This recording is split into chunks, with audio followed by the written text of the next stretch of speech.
Hey y'all, Mr. Q here. So I picked myself up another a new toy. It's Surface Go 2. So I love PC hardware, everything technologically advanced stuff like this. I love this stuff. Um, so I had to contrive a purpose for why the hell I would buy this. Um, because it wasn't cheap. Uh, and I got one of those free checks. You got if you're on a standard bi-weekly pay schedule, you got 26 paychecks a year and you have 24 weeks. You have 24 of them that go towards bills of some sort. And then you've got two that's like an extra free check in the middle of the month or towards the middle of the month, depending on how you have your payment scheduled. So I had one of those.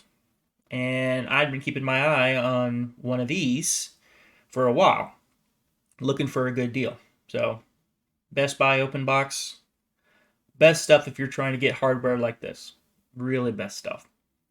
Now, the contrivance that I came up with in order to make this a worthwhile purchase, because I am, other than the fact that I just really wanted it, was as part of part of my hobbies is I have a bunch of Ford vehicles, and those Ford vehicles, I can access a lot of the diagnostic stuff with them with a tool called Forescan, which runs on Windows. Now, I have to be connected to the car to do it with an OBD2 link, USB to OBD2. OBD2 is a connection port that's on the bottom, that's inside the vehicle, that's used to communicate with the computer of the car. And it tells you different things about the vehicle, and if there are different diagnostic codes, and it also outputs stuff like RPM and gas consumption, stuff like that. So really kind of a cool little aspect. General OBD2 readers will give you all that, but ForceScan allows me to really dig into the nitty gritty and actually change some functions of the vehicle. To the point, I used to use a laptop for this, a really slow i3 third gen laptop. Actually, I have it sitting somewhere. One second, please. All right. Let me just get this over and I'll show you what I'm talking about here. So this was my previous device. Ignore the crap on it. I haven't. It's gotten some use. I've had this thing since 2011.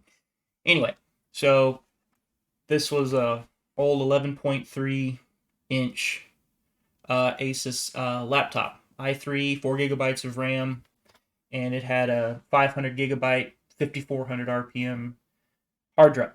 So to say it was slow um, is a significant understatement.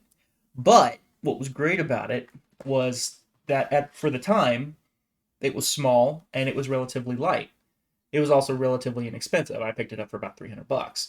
So plus it had all the ports and everything on it, which I really liked. So plenty of ports, plenty of ports. I could even a VGA port on it. I mean that gives you an idea of how far back we're going here. Um, but it's heavy and the battery is not very strong, so it will give me about 2 3 hours at most before I have to plug it in. And it has no backlit keyboard, which I it's one of those things that I just can't live without anymore. I've gotten so used to it. It had a touchscreen on it, you can see, so it was touchscreen at one point, but something got messed up over the years, and so the touchscreen kept doing ghosting everywhere. So I actually had to go inside the laptop and disconnect it permanently. Uh, and it was just overall very slow. Resolution was really poor too. This is a 1366 by 768, so very poor resolution on it. It's just not really a big deal for what you're trying to do, but there's limits to there were definitely limits that I was hitting on. Once everything was loaded in memory, it was okay for the most part, but you tried to push it past that point, and with a standard hard disk, and it was dog shit slow. Not that I didn't love this laptop, I still do. It's not going in the garbage bin anytime soon. Even with an SSD, this thing was still pretty slow. But enough about this. But as you can clearly see, this has been on. I've took this on many trips with me in the past because I could just toss it and I wasn't overly concerned. I wasn't overly concerned about getting it dented or dinged or anything like that. So it's got its scratches and stuff. This really got use out of it. So it's a good laptop. Well, at the time it was a good laptop. To a certain extent, it still is. And so I wanted something that I could use just as hard as this, but it was lighter, more functional. You know, give me a little bit of everything here. So, blast from the past. So, bring in the future. So, Surface Go 2.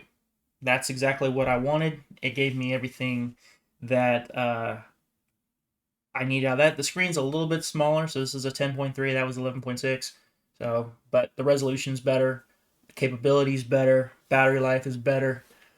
Um,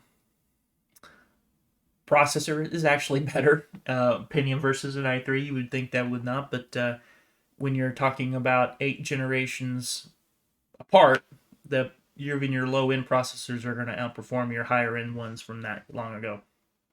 But that was the purpose that I defined for this, was that this was going to be used specifically as a diagnostic tool. The fact that it's fun and light and portable is completely ancillary to the actual purpose of why I spent so much freaking money on it.